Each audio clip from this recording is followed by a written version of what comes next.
sei que eu demorei um pouco pra trazer as últimas leituras que eu fiz, mas eu li um pouco nos últimos meses, então novembro, dezembro e janeiro eu não li muitos livros, eu costumo ler um pouco mais.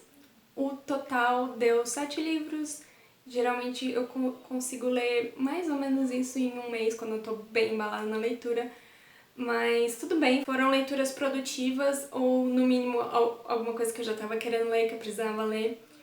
E então estou trazendo aqui tudo que eu li desde do último update que eu dei, que foi em outubro. Então, nesses últimos 3 meses, vou contar tudo que eu li. Antes de eu começar, não esqueça de se inscrever e deixar... E vamos lá! Em novembro, eu só consegui terminar de ler um livro, e é uma novela, na verdade, então um pouco menor que um romance, e é o e-book A Guerra dos Bastardos, da Ana Paula Maia. Ele está disponível no Kindle Unlimited.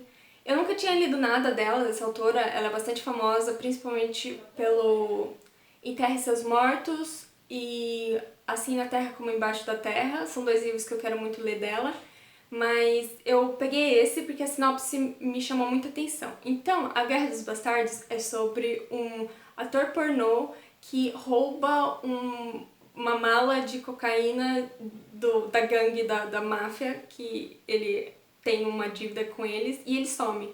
E aí começa uma caçada de gato e rato, todo mundo procurando essa bendita mala, e ele procurando um jeito de vender isso para conseguir o dinheiro e começar uma vida nova com a mulher que ele ama, que é uma lutadora de luta livre.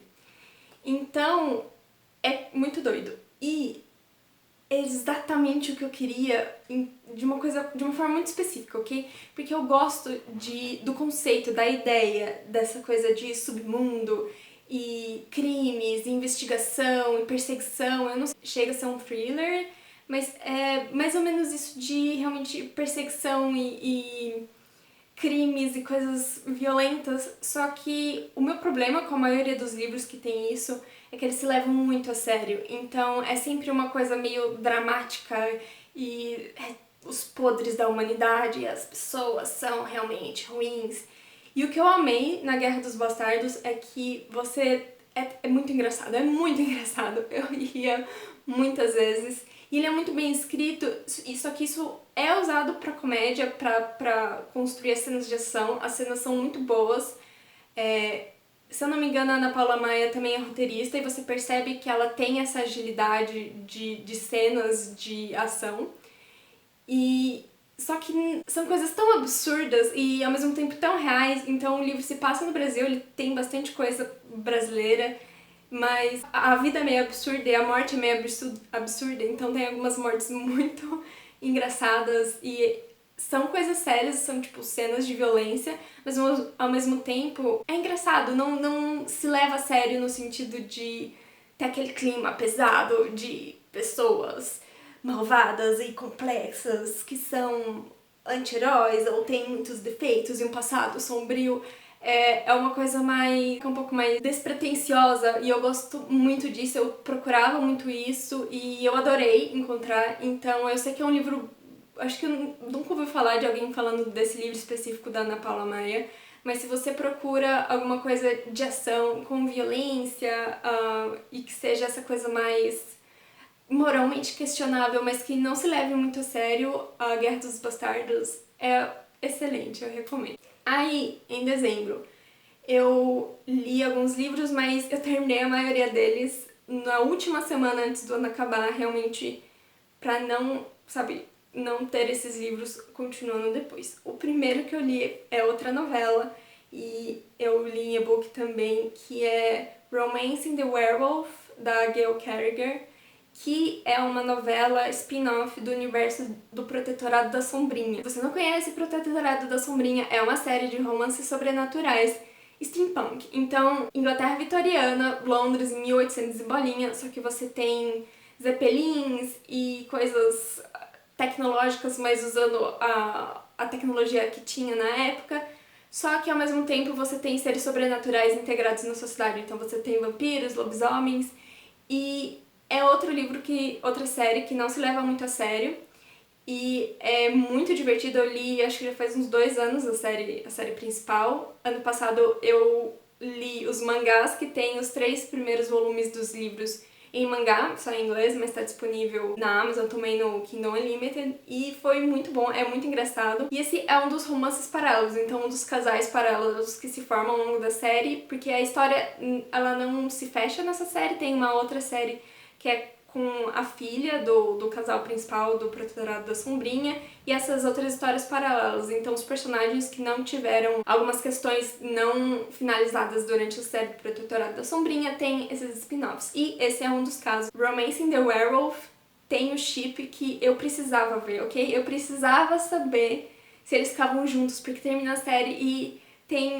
eles não estão juntos e, tipo, o que vai acontecer, quando eles vão conseguir ficar juntos.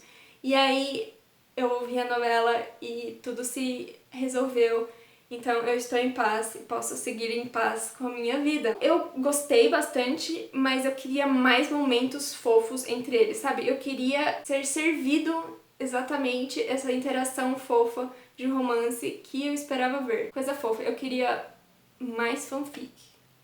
O que eu terminei de ler em seguida foi United as One, do Ptacos Lore, que é um pseudônimo para 2 autores, se não me engano, que é o último livro da série dos Legados de Lórien. E essa é a série do Eu Sou Número 4. Foi inteira publicada no Brasil. E eu passei anos lendo essa série, eu comecei ela muito tempo atrás. Aí eu tive que reler os primeiros livros algumas vezes, e aí eu finalmente terminei ano passado. Ainda bem, concluí encerrado. E gosto bastante dessa série porque ela tem uma vibe de super-heróis, então é um grupo de jovens com poderes aprendendo a lutar e se entender em grupo. E eu adoro isso, é isso que eu gosto de ver, esse entretenimento que eu quero. Só que tem algumas outras questões também, então, tipo, a invasão alienígena e o planeta deles que tinha antes e, tipo, os humanos que eles vão interagindo. E, em termos de livro, esse não é o mais forte. Como muitas vezes acontece, quando colocam um vilão, tipo, ele é o mais forte e ninguém consegue lutar com ele e ele é absurdamente superior aos nossos heróis, sempre fica aquela questão de como vão conseguir derrotar esse vilão impossível de derrotar. E às vezes o resultado não é exatamente o que você espera, não tem uma conclusão muito boa, no sentido de que fica um pouco anticlimático, porque você cria muita expectativa e aí a expectativa não é correspondida, o confronto não é tão impactante quanto você queria. Eu tive essa impressão com esse daqui, mas mesmo assim foi interessante, foi legal ver algumas coisas. Ok, eu tenho uma reclamação, porque essa série terminou, certo? Mas meio que não terminou, porque tem uma outra série, eu acho que não vai ser publicada aqui no Brasil, se não me engano estava sendo publicada pela Intrínseca, e eu nunca ouvi muitas pessoas falarem sobre ela recentemente. Tem uma série que é no mesmo mundo e que se passa depois que essa série se conclui, certo? Então tem certos arcos emocionais de personagens que não terminam de ser explorados aqui, porque eu imagino que eles vão ser explorados depois. E tem... os romances, os casais, olha, a maioria deles não desce porque são uns casais hétero forçado e aí eu fico, muito desnecessário, sabe? Ou os autores obviamente ignoram algumas dinâmicas que funcionariam muito melhor. Mas assim, é dinâmico, é bastante dinâmico e foi uma jornada de muito tempo, então finalmente encerrado, concluído mais uma série, aventura infantil, YA, acho que conta. Aí, nos últimos dias de dezembro, eu também terminei de ler, finalmente, Os Lusíadas, do Luís de Camões. É um clássico, é um poema, está na tradição da Ilíada, da Odisseia e da Eneida, principalmente, e é o 5º desse projetinho que eu fiz lendo poemas épicos, além desses 3 que eu mencionei, esse teve a Divina Comédia, e esse ano eu preciso ler O Paraíso Perdido. Então eu queria terminar pelo menos Os Lusíadas ano passado para não ficar muita coisa pendente para esse ano, certo? Essa edição aqui, ela é bem estouradona, mas ela tem muitas notas, isso foi bastante útil, que ajudou com algumas palavras, algumas coisas de contexto que eu não teria entendido sem uma boa edição. É da Porta Editora, tem essa edição em versões mais recentes, essa daqui é bem velhinha, minha irmã comprou no sebo, mas se vocês acharem uma edição de estudante da Porta Editora, é a que tem bastante nome. E o que eu achei? Bom, eu gostei, mas tem um problema muito grande que é... E eu sei que isso... Eu não tô cancelando, ok, Camões, ou esse livro, eu não estou falando para não lerem Os Lusíadas. Só que ele está muito... faz muita parte do... Ele tá bastante preso ao contexto histórico, ok? Ele é uma propaganda imperialista portuguesa. E isso é justo porque Eneida é uma propaganda imperialista romana, então é uma tradição a essa altura, eu imagino. Pra quem não conhece, Os Lusíadas conta justamente dos portugueses, mais especificamente durante a época das navegações, as primeiras navegações, personagem único, principal, é o Vasco da Gama, então essa jornada que ele faz, que é a primeira vez que os portugueses chegam nas Índias, dando a volta lá embaixo na África. Naquela época, então, 1400 bolinha, tinha algumas rotas alternativas, só que os europeus estavam procurando alternativas para passar, para ter acesso às mercadorias das Índias sem terem que passar pelos italianos e os árabes, e então começou meio que essa corrida para chegar nas Índias, e os portugueses foram os primeiros a estabelecer essa rota, e eles ficaram muito ricos e tiveram muito sucesso durante esses 50 anos em que eles estavam no topo do mundo, ao mesmo tempo em que começou a exploração, a colonização das Américas, começou ao mesmo tempo. Então, essa história, essa proposta dos portugueses, dos europeus, chegando nas Índias, é o tema, basicamente, desse livro, dessa propaganda.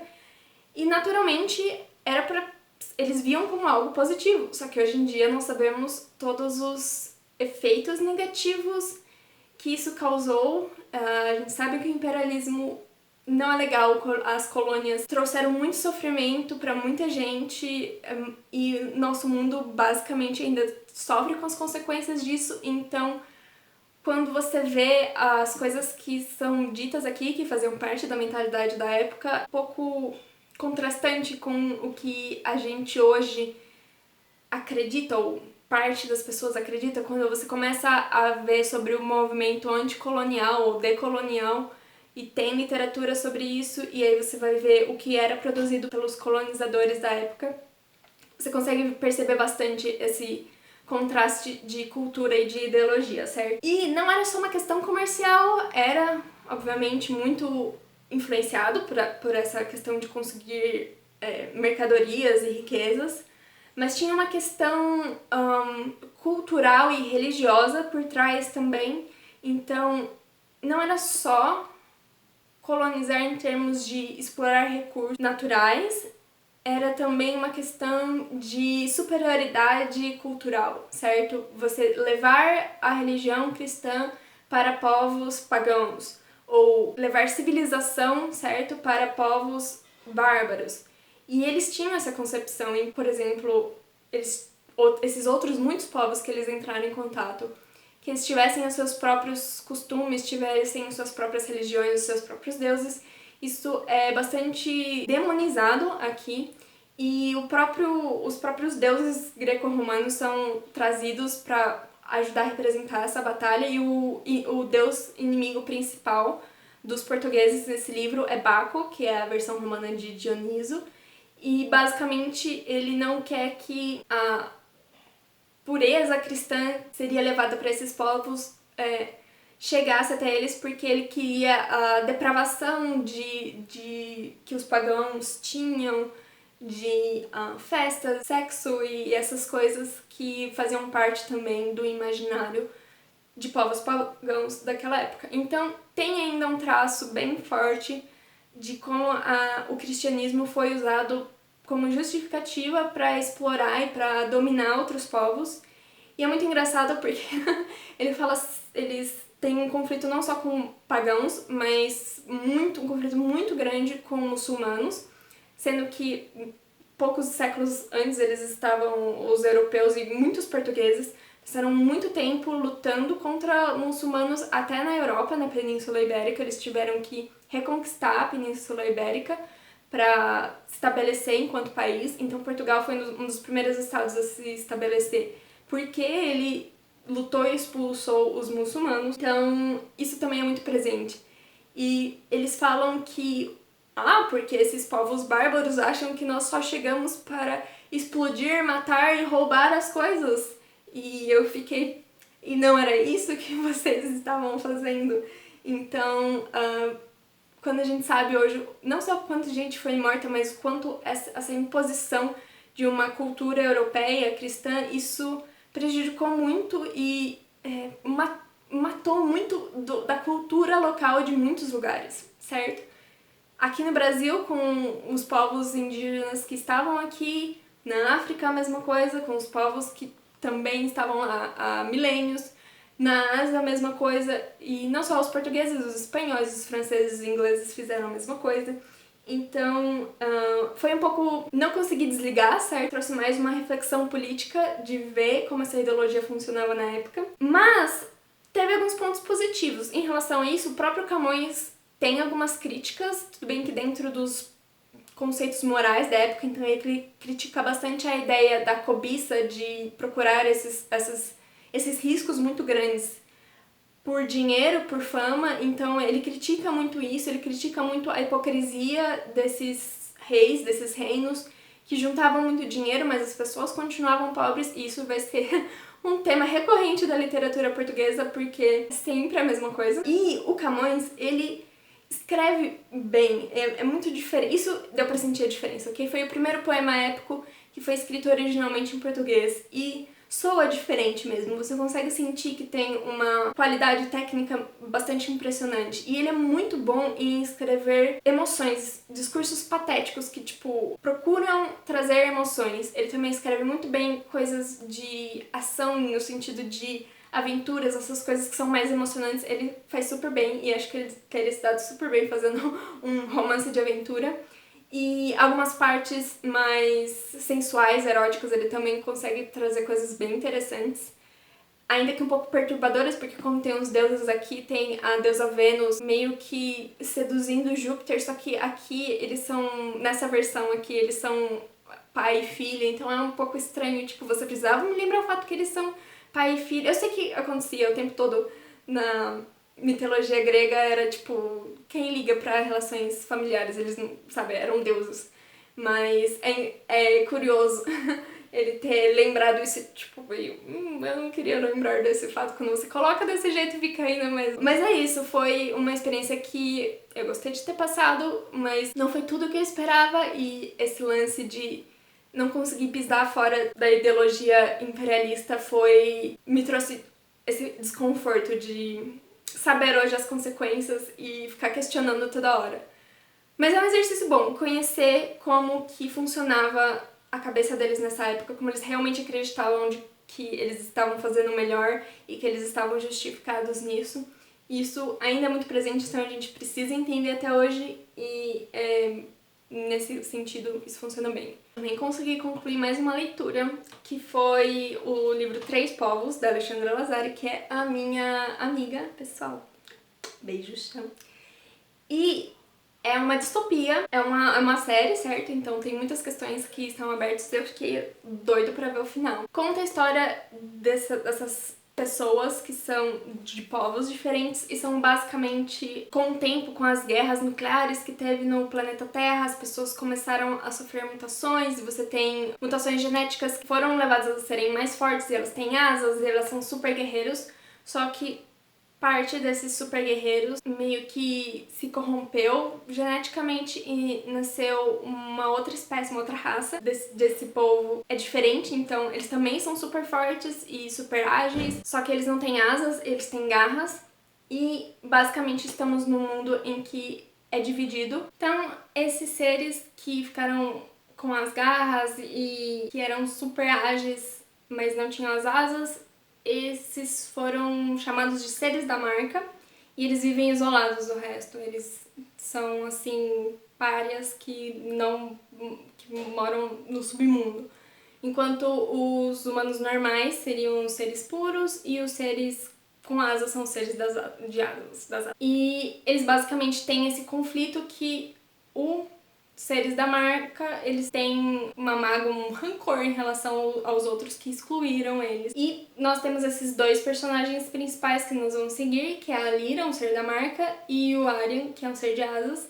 E ela, como parte de formatura, um processo de se terminar, de se integrar na sociedade dos seres da marca, ela é sorteada uma pessoa que ela tem que matar, um dos seres puros que ela tem que matar, como esse ritual de passagem. A pessoa que é sorteada para ela matar é justamente a namorada do Arian. Então, eles se encontram, os caminhos se cruzam, e aí continua o resto da história.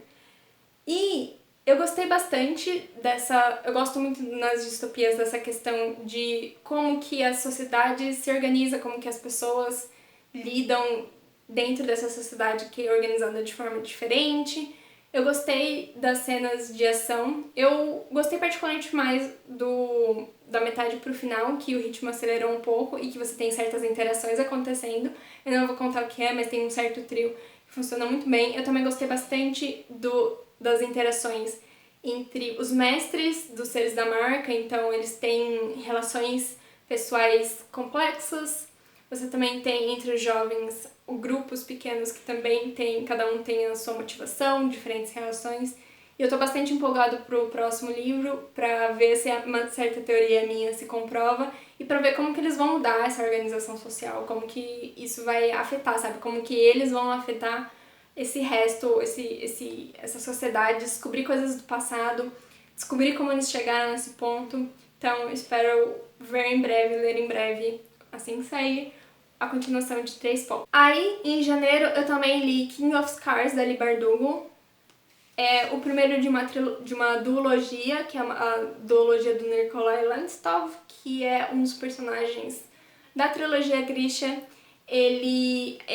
Essa duologia basicamente acontece depois de Six of Crows, então, tipo, algum tempo depois. Então você tem trilogia Grisha, Six of Crows e agora essa duologia. E reúne personagens dessas duas séries, então essa duologia eu recomendo ter lido tanto Grisha quanto Six of Crows. E eu gosto muito desses personagens, por isso que eu fui continuar a ler. E é por isso, justamente, que eu sofri um pouco, porque eles não têm paz, eles não têm minuto de paz. Eu queria ver eles se recuperando, sabe? Passou a guerra, passou aquele monte de problema, então agora eles têm... O desafio deles é se reestabelecer no mundo normal, então as relações entre eles, sabe, terminaram de amadurecer e ver como o país vai se reconstruir depois da guerra civil e tudo isso. E o que a gente tem mais problema é toda hora isso, é toda hora guerra, toda hora um golpe, toda hora uma magia. Não aguento mais, eu não aguento ver eles sofrerem, eu quero eles em paz, deixa o Nikolai descansar. E eu também quero ver mais de Six of Crows, porque tem uma das personagens de lá, é uma das narradoras, um dos pontos de vista, né, desse livro, que é a Nina, mas eu também quero saber mais do que aconteceu com os outros, então eu espero que a gente tenha mais informações. E da trilogia Grisha tem uma certa dupla no final que meio que desaparece, mas que eu queria ver eles interagindo. Não, eu não sou fã dessa dupla, mas eu queria que eles aparecessem pra ver eles interagindo com os outros, porque é muito legal ver o pessoal daquela época, que agora eles eram, tipo, pessoas normais, ou enfim, era o núcleo, certo, de aventureiros, e agora eles estão comandando um país, e eu queria ver mais disso de uma forma pacífica, que não envolvesse todo esse problema, tá? E aí, nesse ano, sai o segundo livro, e tem também a série da Netflix, que vai ser tanto da trilogia Grisha quanto do Six of Crows, que é a Shadow and Bones. Eu sei que é uma série adolescente de fantasia, mas eu tô empolgada mesmo assim. Eu espero que não seja... Eu quero que ela seja lixo, mas eu não quero que ela seja um lixo completo, sabe? Então, torcendo. E o outro livro que eu consegui terminar em janeiro foi Vozes de Chernobyl, da Svetlana Alexievich, que é uma das autoras que estava no meu potinho de reencontros, que são basicamente autores que eu já li alguma coisa antes, mas eu quero ler mais esse ano pra entender melhor. Eu vou deixar o vídeo em que eu explico direitinho de onde veio isso. Essa foi a primeira autora que eu tirei, então terminei de ler e aí depois eu vou pescar outro autor do meu potinho. Esse daqui é o livro mais famoso dela, ela foi uma ganhadora do Nobel de Literatura. Esse daqui conta sobre... são relatos de pessoas comuns sobre o desastre nuclear de Chernobyl, talvez, pelo que tá escrito. E a Svetlana faz muito bem isso, que é reunir esses relatos de pessoas comuns e ver como isso afetou o dia a dia, como afetou a parte mais humana. Não é não é um super documentário ou uma visão científica ou política do que aconteceu, é o que as pessoas que viveram aquilo, como foi pra elas, como isso afetou elas o dia a dia. Às vezes elas contam só alguma memória, às vezes elas contam como que foi esse processo. Esse livro, esse desastre, essa tragédia histórica, ela é muito diferente de outras, por exemplo, guerras. O outro livro que eu li dela, que é A Guerra Não Tem Rosto de Mulher, que são relatos de mulheres soviéticas que lutaram durante a Guerra Mundial e depois foram meio que esquecidas, a Segunda Guerra Mundial, certo? Mas esse desastre não tem um comparativo, nós não temos um precedente para isso, certo? Porque foi uma coisa em larga escala, de algo que nós não conseguimos controlar. Nós não temos como resolver, como cancelar, como eliminar a radiação. A gente tampou. Está debaixo do tapete, está lá no sarcófago, mas esse problema vai estar lá por milhares de anos. E pode ser que dure mais do que a própria humanidade, certo? Então, coloca a escala de tempo em outra dimensão. E as pessoas afetadas na área afetada, então não foi só na Ucrânia, pegou parte da Bielorrússia também. Primeiro que o governo soviético, que ainda era a União Soviética na época, ele meio que escondeu a princípio a seriedade, a gravidade da situação. Então não só as pessoas que moravam na área não se protegeram ou não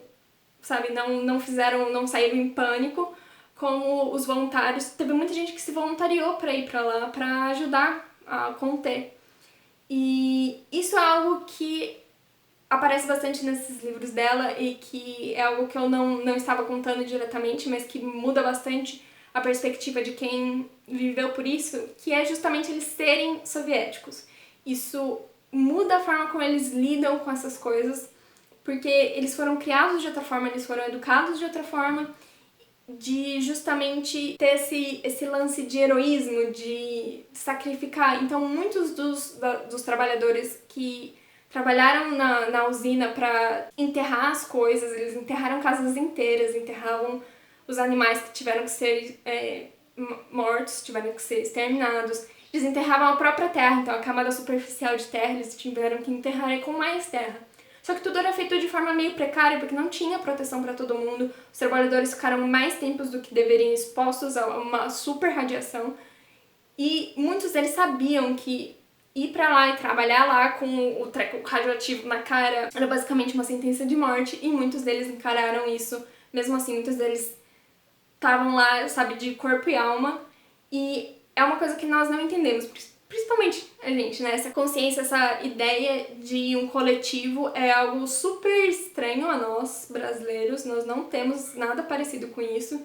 E é algo específico desse momento histórico, daquela região, dessa organização política que houve, e que nós ainda não terminamos de entender exatamente o que significou e o que significa a União Soviética ter terminado. E Chernobyl enquanto marco do que a ciência pode fazer, mas às vezes o homem não tem tanto poder quanto ele acha que tem, certo? Nós temos limite e nós alteramos a natureza para além da nossa, até da nossa compreensão, mas também além do nosso poder. Esse livro tem conteúdo para muitas discussões, essas são só algumas reflexões que me vieram, mas se vocês quiserem um vídeo mais específico sobre esse livro ou sobre qualquer outro livro que eu falei hoje, é só vocês deixarem nos comentários. Eu faço um vídeo mais detalhado contando tudo que eu achei. Essas foram as leituras que eu concluí nesses últimos 3 meses. Eu espero que eu volte o ritmo agora